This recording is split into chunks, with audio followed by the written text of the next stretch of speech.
Lift बंद पडण्याच्या घटना अनेकदा सर्रास घडतात. काही लोक लिफ्टमध्ये अडकल्यावर मात्र पॅनिक होतात आणि आरडाओरडा करतात. पण खरं तर ही खूप मोठी चूक आहे. असं केल्याने तुम्ही स्वतःचं नुकसान करत आहात. तर काही लोक लिफ्टमधील सगळी बटणं दाबू लागतात आणि घाबरतात. असं करणं देखील तितकंच धोक्याचं आहे. लिफ्टमध्ये अडकल्यास सगळी बटणं दाबू नका आणि पॅनिक होऊ नका. या उलट तुम्ही जर लिफ्टमध्ये अडकले असाल तर शांत राहा. लाईट नसल्यास आपल्या फोनची टॉर्च ऑन करा आणि दीर्घ श्वास घ्या. स्वतःला शांत करण्याचा प्रयत्न करा. घाबरल्यामुळे तुम्ही जोरजोरात श्वास घेऊ लागाल, त्यामुळे लवकर ऑक्सिजनची पातळी कमी होते. लिफ्टमध्ये आपत्कालीन बटन असल्यास ते दाबा आणि मदतीसाठी संपर्क साधा. लिफ्टचे दरवाजे जबरदस्तीने उघडण्याचा प्रयत्न करू नका, यामुळे धोका निर्माण होऊ शकतो. जर तुमच्या फोनला नेटवर्क असेल तर तिथून तुम्ही तुमच्या जवळच्या लोकांना फोन करा किंवा मेसेज करून देखील सांगू शकता.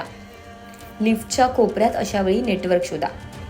लिफ्टमध्ये लहान मुलांना एकटं पाठवू नका. जर पाठवत असाल तर लिफ्ट कशी वापरावी हेही त्यांना समजावून सांगा.